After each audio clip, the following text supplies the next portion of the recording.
നമസ്കാരം, പുതിയൊരു വീഡിയോയിലേക്ക് എല്ലാവർക്കും സ്വാഗതം. ഇന്നുണ്ടായ ചില സംഭവങ്ങൾ ഓർക്കുമ്പോൾ ഈ തലമുറ എങ്ങോട്ടാണ് പോകുന്നത് എന്ന് പോലും എനിക്ക് മനസ്സിലാകുന്നില്ല.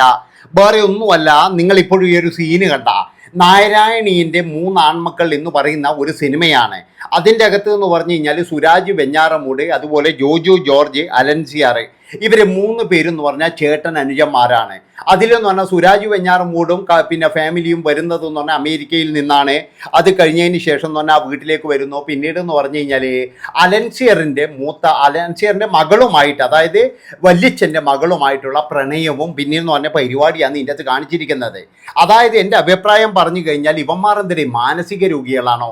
ഈ സിനിമയിൽ അഭിനയിക്കുന്നവർക്കോ ബോധമില്ല, ഇത് നിർമ്മിക്കുന്നവനോ ബോധമില്ല, അതുപോലെ തന്നെ ഡയറക്റ്റ് ചെയ്യുന്നവനും ബോധമില്ല. ഈ ബോധമുള്ള കുറച്ച് ആൾക്കാർ ഈ അഭിനയിക്കുന്നവർ എന്നാണ് ഞാൻ കരുതിയത്. അവർക്ക് പോലും ബോധമില്ലേ എന്നാണ് എനിക്ക് ചോദിക്കാനുള്ളത്. അതായത് എന്ത് ബന്ധമാണ് അവർ തമ്മിൽ വരിക എന്ന് നമുക്ക് എല്ലാവർക്കും അറിയാം. സഹോദരങ്ങളുടെ മക്കളായാൽ എന്ത് ബന്ധമാണ് വരിക? പക്ഷെ അതുപോലും ഓർക്കാനുള്ള ബോധമില്ലാത്ത, അല്ലെങ്കിൽ അതുപോലും അഭിനയിക്കാൻ യാതൊരു ലജ്ജയും തോന്നാത്ത മൂന്നെണ്ണമാണ് ഈ അലൻസിയർ ആയാലും ജോജു ആയാലും അതുപോലെ തന്നെ എന്ന് പറഞ്ഞാൽ സുരാജ് വെഞ്ഞാറമൂടായാലും. ഇനിയിപ്പോൾ ഇത് നിർമ്മിച്ചവനായി കഴിഞ്ഞാൽ അതിലും വലിയൊരു കുറ്റിയെന്നേ ഞാൻ പറയത്തുള്ളൂ. കാരണം വെച്ചാൽ അവനും ബോധമില്ല. അല്ലാണ്ട് എന്ന് പറഞ്ഞു കഴിഞ്ഞാൽ ഇങ്ങനെയൊരു സിനിമ വന്നിട്ട് ആരെങ്കിലും ഇറക്കോടോ? അതായത് ഇനിയിപ്പോൾ ഇങ്ങനെയൊരു സിനിമ വന്ന് ഇറക്കുമ്പോൾ ഇവർ എന്ത് മെസ്സേജാണ് കൊടുക്കുന്നത്? അതൊന്നും കുഴപ്പമില്ല, അതൊന്നും വിഷയമല്ല എന്നുള്ള മെസ്സേജ് അല്ലേ കൊടുക്കുന്നത്? ഇപ്പോഴുള്ള തലമുറയുടെ ഇതിലേക്ക് വെച്ച് കയറ്റി കൊടുക്കുന്നത് ഇങ്ങനെയുള്ള രംഗങ്ങളാണ്. ഇവന്മാർ എങ്ങനെ പ്രതികരിക്കും വീട്ടിൽ ചെന്നിട്ട് എന്ന് നമുക്ക് ആർക്കും അറിയില്ല. അല്ലെങ്കിൽ തന്നെ എന്ന് പറഞ്ഞാൽ നമ്മുടെ സമൂഹം ഇപ്പോഴും പോകുന്നത് എന്ന് പറഞ്ഞാൽ ഒരുപാട് സബ്സ്ക്രിപ്ഷനും അതുപോലെ തന്നെ സ്വകാര്യ ഭാഗങ്ങളും കാര്യങ്ങളൊക്കെ കാണാൻ വേണ്ടിയിട്ട് ഇന്ന് ഇഷ്ടംപോലെ സംവിധാനങ്ങൾ എന്ന് പറഞ്ഞാൽ നമ്മുടെ മൊബൈലിലായാലും എല്ലാത്തിലും ഉണ്ട്. അതൊക്കെ എന്ന് പറഞ്ഞാൽ സകലവനും പോയിട്ട് കാണുന്നുമുണ്ട്. അപ്പം അതുകൊണ്ട് തന്നെ ഞാൻ പറയുകയാണ്, ഇങ്ങനെയുള്ള സിനിമകൾ വരുമ്പോഴേ കുറച്ചൊക്കെ ബോധം ഇതിൽ അഭിനയിക്കുന്നവന് വേണം, ഇല്ലെങ്കിൽ ഇത് നിർമ്മിക്കുന്നവന് വേണം.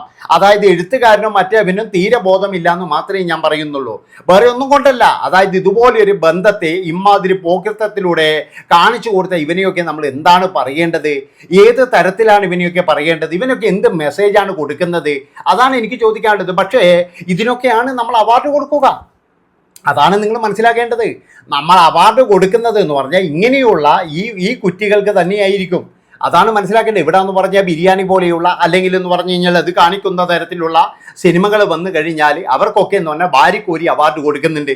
എന്താ ഇതിൻ്റെ സത്വം എന്ന് എനിക്കറിയുന്നില്ല. എടോ, ഏതെങ്കിലും ഒരുത്തന് കുടുംബസമേത് ഇരുന്നിട്ട് ബിരിയാണി കാണാൻ പറ്റുമോ? ഇനി അതൊന്നും വേണ്ട, ഈ ജൂറി മെമ്പേഴ്സായ സ്ത്രീകളും ആണുങ്ങളും പിന്നെ സ്ത്രീകളും, ഇവർക്ക് രണ്ടുപേർക്കും ഇരുന്നിട്ട് ഇത് കാണാൻ പറ്റുമോ? അതാണ് എനിക്ക് ചോദിക്കാനുള്ളത്. അവരെന്ത് മെസ്സേജാണ് കൊടുക്കുന്നത്? എന്താണ് ഇവരൊക്കെ ചെയ്യുന്നത്? ഇവർക്കൊക്കെ പിന്നെ വേറെ എന്തെങ്കിലും ജോലിക്ക് പോയിക്കൂടെ എന്നാണ് എനിക്ക് ചോദിക്കാനുള്ളത്. എന്നിട്ടും ഇവരൊക്കെ ഇത് എന്ത് കണ്ടിട്ടാണ് ഇതിനൊക്കെ അവാർഡ് കൊടുത്തിരിക്കുന്നത്? അതാണ് എനിക്ക് ഇനിയും മനസ്സിലാകാത്തൊരു കാര്യം തന്നെയാണ്. ഇവനൊക്കെ എന്ത് മെസ്സേജാണ് ഇന്നത്തെ തലമുറക്ക് കൊടുക്കുന്നത്? അവരെയൊക്കെ നശിപ്പിക്കാൻ വേണ്ടിയിട്ട് ഇങ്ങനെയുള്ള ഓരോരോ പടങ്ങൾ എടുത്തുകൊണ്ട് ഇതിനൊന്നും കുഴപ്പമില്ല, അല്ലെങ്കിൽ എന്ന് പറഞ്ഞാൽ ഇത് കാണുന്നവരെന്ന് പറഞ്ഞു കഴിഞ്ഞാൽ ഒരു കുറേ ആൾക്കാർ ഇത് കാണുമ്പോഴേ അതിലൊരു 3-4 ആൾക്കാർക്കെങ്കിലും ഇങ്ങനെ തോന്നിക്കഴിഞ്ഞാൽ അതിൻ്റെ അവസ്ഥ എന്താണ് നിങ്ങളൊന്ന് ആലോചിച്ച് നോക്ക്. നമ്മളെല്ലാവരും നാട്ടിൽ എന്ന് പറഞ്ഞാൽ പവിത്രതയോട് കൂടിയിട്ട് നമ്മളെല്ലാവരും നമ്മുടെ സഹോദരങ്ങളുടെ മക്കളായാലും അമ്മയുടെ സഹോദരികളുടെ മക്കളായി കഴിഞ്ഞാൽ അവരൊക്കെ എന്ന് പറഞ്ഞാൽ നല്ല രീതിയിൽ സഹോദര സ്നേഹത്തോടു കൂടി ജീവിക്കുന്നതിൻ്റെ ഇടയിലാണ് ഇങ്ങനെയുള്ള ചില കുറ്റികൾ വന്നിട്ട്, ഇങ്ങനെയുള്ള ചില മാനസിക രോഗികൾ വന്നിട്ട് ഇതുപോലെയുള്ള സിനിമ എന്ന് പറയുന്ന ഇതും കൊടുത്തിട്ട് ഇവനൊക്കെ വന്നിട്ട് വിഷം കൊണ്ട് പോവുകയാണ് ചെയ്യുന്നത്. ആ വിഷമാണ് പിന്നീട് അവിടെ നിന്നെന്ന് പറഞ്ഞാൽ ഓരോരുത്തരെ എന്ന് പറഞ്ഞാൽ സ്വാധീനിക്കുന്നത്. പലതരത്തിലാണ് ഇന്നത്തെ കുട്ടികളെ സ്വാധീനിക്കുന്നത്. അതായത് നമ്മളിപ്പോഴും ചില കാര്യങ്ങളൊക്കെ നമ്മൾ കാണുന്നില്ലേ? കോഴിക്കോട് നടന്ന കാര്യമായാലും അതുപോലെ തന്നെ എന്ന് പറഞ്ഞു കഴിഞ്ഞാൽ മറ്റുള്ളവരുടെ കാര്യമായാലും ചെറിയ കുട്ടികളൊക്കെ എന്ന് പറഞ്ഞു കഴിഞ്ഞാൽ 10-20 വയസ്സുള്ളവനൊക്കെയാണ് മറ്റേത് പഠിച്ച് അതുപോലെ തന്നെ വീട്ടിലും പോയിട്ട് ഈ സിനിമയും കണ്ടിട്ടാണ് പോകുന്നതെങ്കിൽ അവനൊക്കെ ചിലപ്പോൾ എങ്ങനെയാ പെരുമാറുമെന്ന് ഞാൻ പ്രത്യേകിച്ച് പറയണ്ടല്ലോ. അവനൊക്കെ പെരുമാറുന്നതെന്ന് പറഞ്ഞു കഴിഞ്ഞാൽ ചിലപ്പോൾ വളരെ മോശമായിട്ടായിരിക്കും. അതോടുകൂടിയിട്ട് എന്ന് പറഞ്ഞാൽ കുടുംബം തകർന്ന് തരിപ്പണമായി കളിയും. അതാണ് നിങ്ങൾ മനസ്സിലാക്കേണ്ടത്. അതിലൊക്കെ മുഖ്യ പങ്ക് വഹിക്കുന്നത് ഇതുപോലെയുള്ള സിനിമകൾ തന്നെയാണെന്നാണ് ഞാൻ പറയുന്നത്.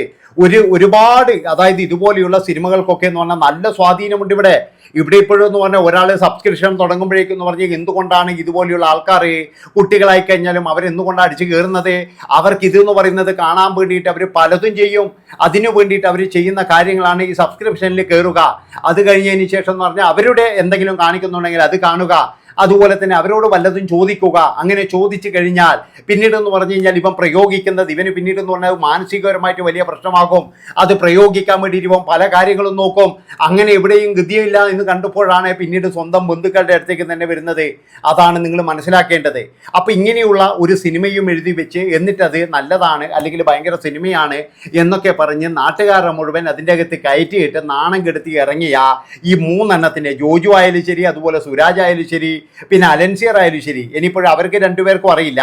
പക്ഷെ അലൻസിയറിന് കൃത്യമായിട്ട് അറിയാം. പക്ഷെ അയാളോട് പറഞ്ഞിട്ട് കാര്യമില്ല. കാരണം എന്താ വെച്ചാൽ നീളാ നമ്പ്യാർ എന്ന് പറയുന്ന ആ സ്ത്രീ വിളിക്കുമ്പോഴേക്കും തന്നെ ഓടിപ്പോയിട്ട് അഭിനയിച്ച ഒരു വ്യക്തിയാണ് ഇയാൾ. അതുകൊണ്ട് ഇയാളോട് കൃത്യമായിട്ട് പറഞ്ഞിട്ട് വല്ല കാര്യമുണ്ടെന്ന് എനിക്ക് തോന്നുന്നില്ല. ഇയാളൊക്കെ എന്ന് പറഞ്ഞാൽ സമൂഹത്തിന് വേണ്ടിയിട്ട് ഒരു നന്മയും ചെയ്യത്തില്ല. അല്ലെങ്കിൽ നമ്മളെല്ലാവരും കേട്ടതുമാണ്, ഇയാളുടെ സംസാരങ്ങളൊക്കെ കേട്ടതാണ്. അതുകൊണ്ട് തന്നെ എന്ന് പറഞ്ഞാൽ ഇയാൾ ഇങ്ങനെയൊരു സിനിമകളൊക്കെ വന്നു കഴിഞ്ഞാൽ ചിലപ്പോഴെന്ന് പറഞ്ഞു കഴിഞ്ഞാൽ അത് അങ്ങനെ എന്നാൽ പിന്നെ അങ്ങനെ ആസ്വദിക്കാം എന്നുള്ള രീതിയിലാണ്. അപ്പോൾ ഞാൻ പറഞ്ഞു വരുന്നത് എന്താണെന്ന് വെച്ച് കഴിഞ്ഞാൽ നിങ്ങളെല്ലാവരും കൂടി മലയാള സിനിമയെ കൊല്ലരുത്. അതായത് കൊല്ലാക്കൊല ചെയ്യരുത്. ഇതിലും നല്ലതെന്ന് പറഞ്ഞാൽ നിങ്ങൾക്ക് ഉച്ചപ്പടങ്ങാറ്റം പോയിട്ട് എടുക്കുന്നതായിരുന്നു. അതുപോലെ ഇതിൻ്റെ നിർമ്മാതാവിനോടായാലും സംവിധായകനോടായാലും പറയുന്നതാണ്. അതായത് എന്ത് മെസ്സേജാണ് ഒന്ന് നിങ്ങൾക്ക് എനിക്ക് അയച്ചു തരുമോയെന്ന്, നിങ്ങൾ ഇതിലൂടെ എന്ത് മെസ്സേജാണ് നിങ്ങൾ ഉദ്ദേശിക്കുന്നത്, അല്ലെങ്കിൽ ഇങ്ങനെയൊക്കെ സംഭവിച്ചു എന്നാണോ നിങ്ങൾ പറയുന്നത്? അങ്ങനെയാണെങ്കിൽ നിങ്ങൾ പറയേണ്ട രീതി ഇതായിരുന്നില്ല, പറയേണ്ട രീതി വേറെയായിരുന്നു. ഇതിപ്പോഴെന്ന് പറഞ്ഞു കഴിഞ്ഞാൽ നിങ്ങൾ ചെയ്തു വെച്ചിരിക്കുന്നതെന്ന് പറഞ്ഞു കഴിഞ്ഞാൽ മഹാ തോന്നിയവാസമാണ്, തെമ്മാടിത്തരമാണെന്ന് എനിക്ക് പറയാനുള്ളൂ. ഒരു സിനിമയുടെ പേരും പറഞ്ഞ് നിങ്ങൾക്ക് ആവിഷ്കാര സ്വാതന്ത്ര്യമുണ്ട്. അതുകൊണ്ട് തന്നെ സമൂഹത്തിലേക്ക് തെറ്റായ ചില കാര്യങ്ങളാണ് നിങ്ങളിങ്ങനെ കൊടുത്തുകൊണ്ടിരിക്കുന്നത്. അതുകൊണ്ടാണ് പറയുന്നത് നിങ്ങൾ വളരെ മോശമായ മനുഷ്യർ തന്നെയാണ്. അതായത് ഇനി ഇതിൻ്റെ അകത്ത് അഭിനയിച്ചവനായാലും ശരി, അഭിനയിച്ചവളായാലും ശരി, അതുപോലെ ഇത് നിർമ്മിച്ചവനായാലും ശരി, പിന്നെ ഇതിൻ്റെ എഴുതിയവനായാലും എല്ലാം എന്ന് പറഞ്ഞു കഴിഞ്ഞാൽ വളരെ മോശപ്പെട്ട വ്യക്തികളാണെന്ന് എനിക്ക് പറയാനുള്ളൂ. ഒരിത് കൊടുക്കാത്ത, അല്ലെങ്കിൽ എന്ന് പറഞ്ഞാൽ ബന്ധത്തിൻ്റെ ഒരു പവിത്ര പോലും നഷ്ടപ്പെടുത്തിക്കൊണ്ട് ഇവരൊക്കെ ചെയ്യുന്ന തെമ്മാടിത്തരങ്ങൾ കാണാൻ വേണ്ടിയിട്ട് നമ്മൾ മലയാളികൾ നമ്മുടെ അവസ്ഥ നിങ്ങളൊന്ന് ആലോചിച്ച് നോക്ക്. അതാണ് ഞാൻ പറയുന്നത്.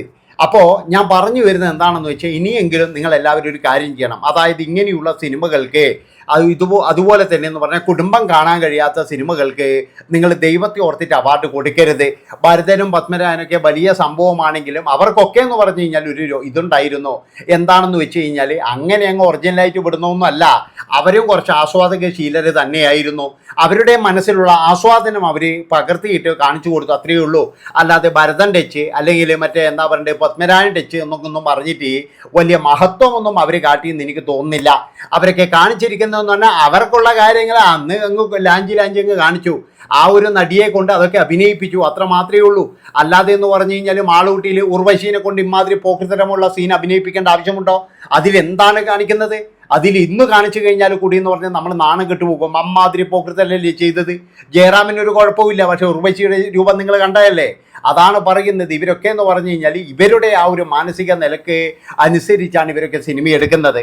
ഏതായാലും ഇത്രയും പറഞ്ഞുകൊണ്ട് ഈ ഒരു വീഡിയോ ഇവിടെ വെച്ച് വൈൻഡപ്പ് ചെയ്യാണ്. നന്ദി, നമസ്കാരം.